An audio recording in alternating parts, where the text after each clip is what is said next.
Olá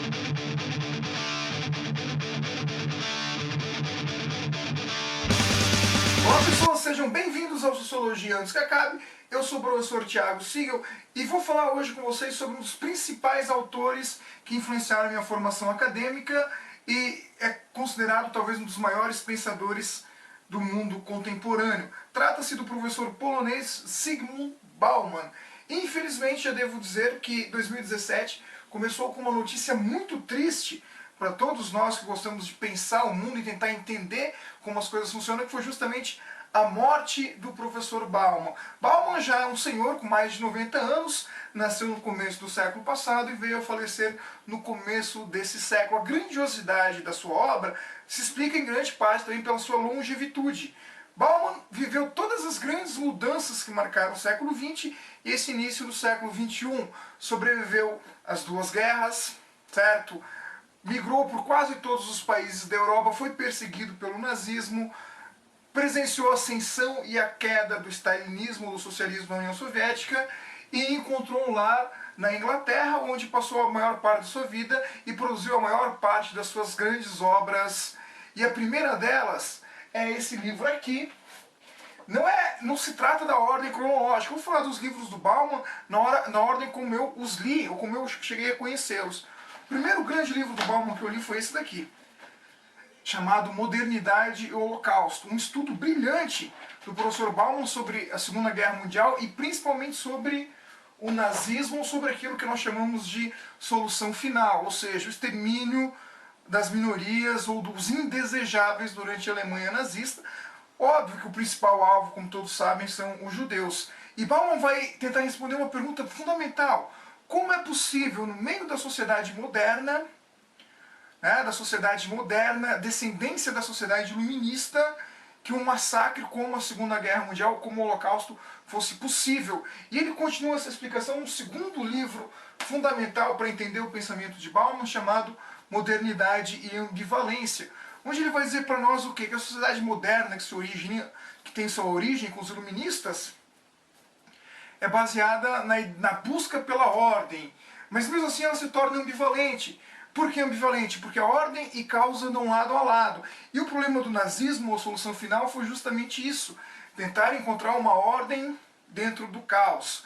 E a ordem era simplesmente acabar ou exterminar tudo aquilo que fosse indesejável. Nesse caso, falamos dos judeus, dos homossexuais, dos ciganos e de todas as minorias que atrapalhariam a possibilidade de uma ordem na Alemanha nazista e no sistema mundial que se proporia ser o nazismo. Outro livro importante que vai ser desenvolvido por Bauman é esse daqui, Legisladores e Intérpretes. Nesse livro aqui ele começa a analisar a mudança entre a modernidade e aquilo que ele chama até esse momento de pós-modernidade. Por quê, gente? Se o projeto moderno foi sempre a ordem, nós sabemos muito bem que essa ordem nunca foi alcançada. E no Legisladores e Intérpretes ele começa a analisar justamente a mudança, então, daquilo que seria uma sociedade moderna, baseada na procura pela ordem, a uma sociedade pós-moderna, que vai entender que essa ordem não foi alcançada. E Legisladores e Intérpretes no sentido de que a figura do legislador está simplesmente deixando de existir. O que sobram hoje são os intérpretes. Nesse caso, a figura da autoridade, daquele que poderia dizer a verdade sobre esse assunto é essa, ele simplesmente não existe mais. Hoje somos praticamente todos intérpretes. É por isso que quando você pega o Facebook, por exemplo, ou as redes sociais, você encontra um leque de opiniões tão gigantescas lá, e de pessoas que defendem com unhas e dentes as suas opiniões, acreditando que aquelas opiniões são verdade, mesmo quando essas opiniões não têm fundamentação nenhuma.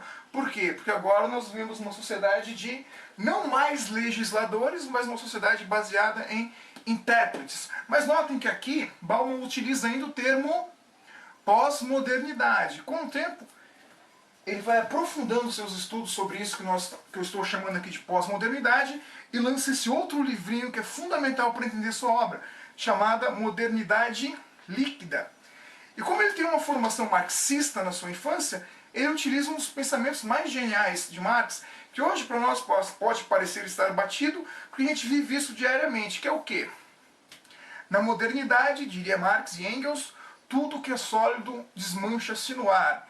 E essa é a principal ideia que vai estar por trás do conceito de modernidade líquida. Baseado no quê? Que uma modernidade sólida, onde as pessoas tinham certezas, onde as verdades eram bem colocadas, onde você podia traçar um plano de vida, um plano de futuro, ou aquela sociedade onde, por exemplo, o vô começava a trabalhar na empresa X, levava o filho para trabalhar na mesma empresa e depois levava o neto para trabalhar na mesma empresa. Essa sociedade simplesmente não existe mais. Conceitos sólidos não existem mais. A solidez transformou-se em líquido e escorre por entre os dedos das nossas mãos. A isso Bauman vai chamar de modernidade líquida, um período histórico caracterizado por crises e incertezas, onde qualquer certeza de hoje pode se transformar numa mentira de amanhã ou num fato que simplesmente não aconteceu.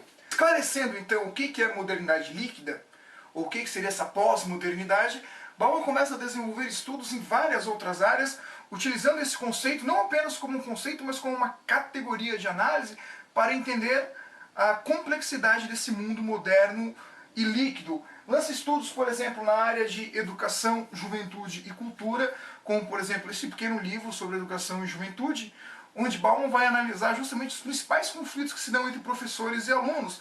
Nos lembrando que na modernidade líquida, o professor não é mais o detentor de todo o conhecimento, que o conhecimento do aluno deve ser valorizado e que o aluno precisa aprender acima de qualquer coisa, que a sociedade está em mudança.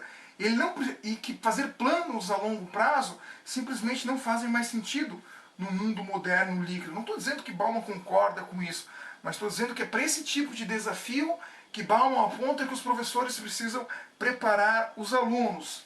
Desenvolve conteúdos também e belíssimos livros sobre o crescimento da pobreza. Está com esses dois. O primeiro deles, Vidas Despedaçadas, e o segundo, Confiança e Medo na Cidade. Esses dois textos vão estar alinhados justamente, vamos dizer que a modernidade líquida, ou essa pós-modernidade, gerou um grande número de pobreza e de desigualdade social.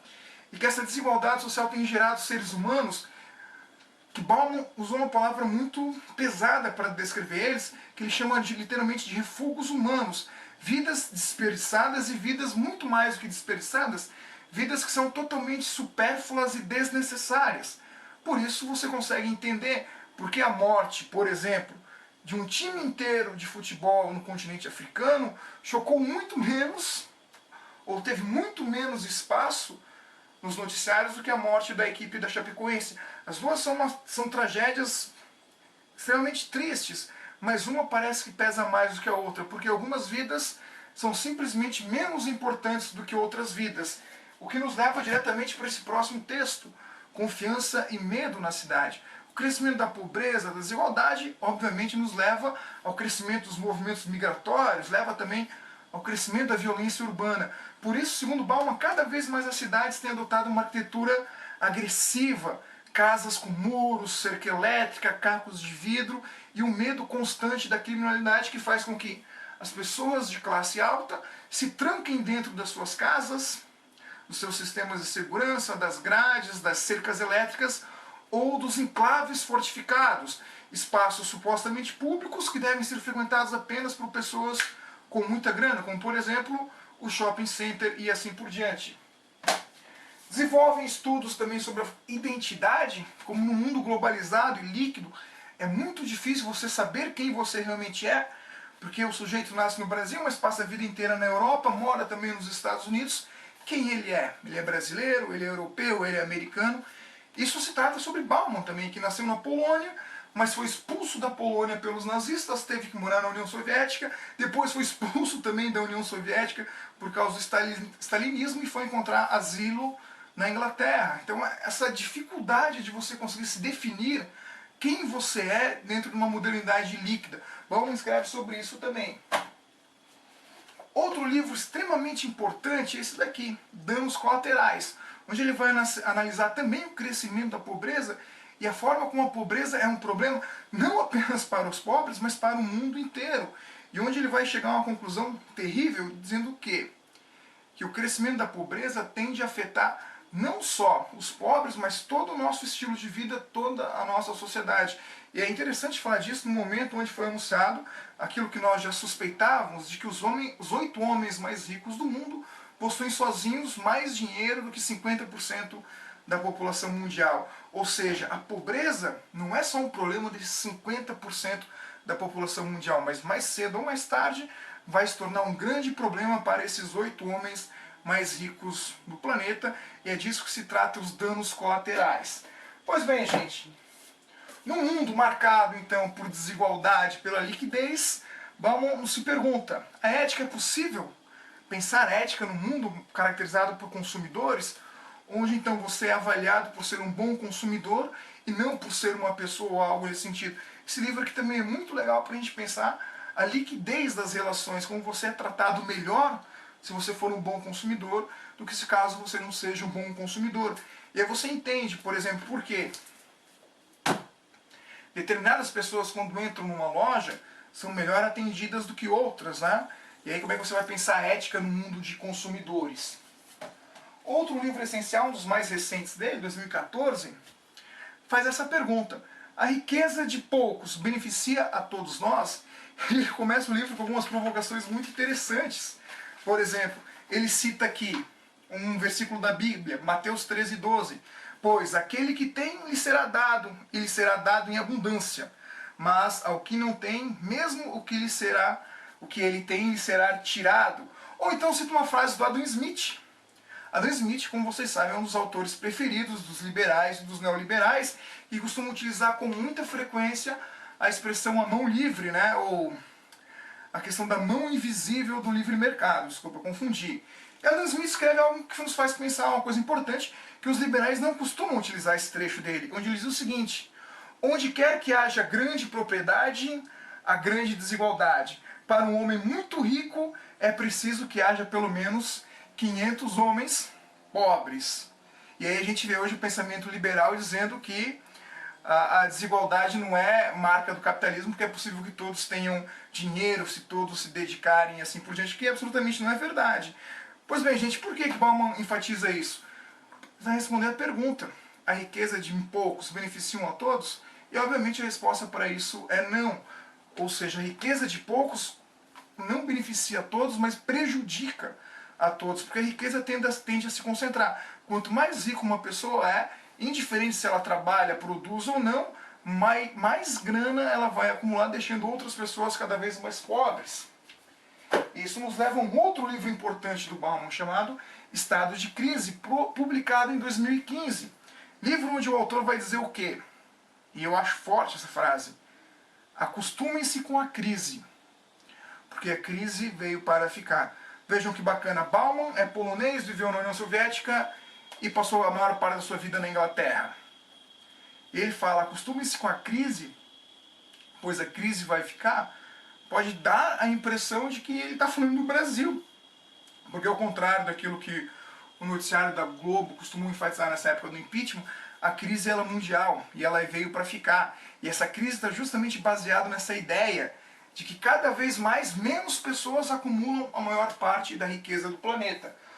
Outro livro importantíssimo, gente, Babel. Esse também é um dos livros recentes, 2015 também, onde ele vai falar que o quê? Que essa vida regrada pela desigualdade e pela liquidez fez com que a incerteza tome conta de todos, inclusive daquelas pessoas extremamente ricas. E ele usa a metáfora do Babel para dizer o quê? Cada vez menos as pessoas se entendem, cada vez menos as pessoas conseguem dialogar de maneira respeitosa.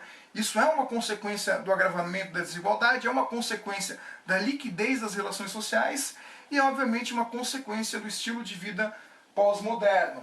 E aí ele chega nesse outro livro aqui, chamado Cegueira Moral, onde ele vai abordar a seguinte questão: que como é possível cada vez mais pessoas enxergarem a morte, a destruição e a pobreza e passarem imunes a isso, e não se sentirem afetados por isso.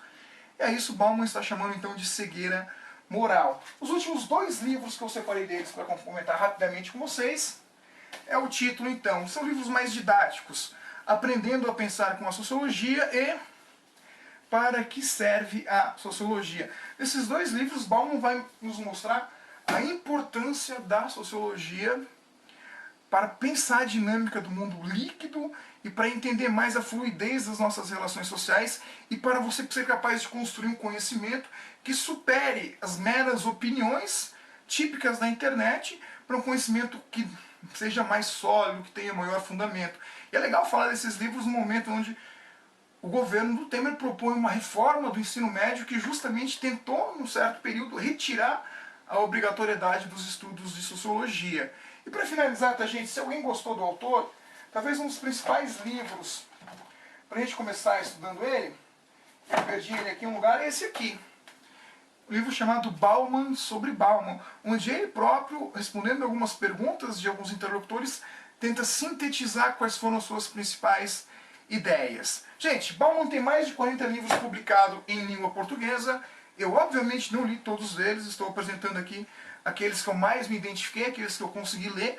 Pretendo ler todos, né? Mas isso vai levar muito tempo, porque imagine uma ampla obra com mais de 40 títulos para ser lida, estudada e debatida, não é algo que a gente faça em um ano, dois ou menos ainda em 250 caracteres. Mas tá aí, gente, espero que vocês tenham gostado um pouco das ideias do Bauman. Obviamente eu não dei conta de todas elas, abrimos para discussão. Quem gostou, curte, compartilha. No mais, um forte abraço para vocês. Valeu!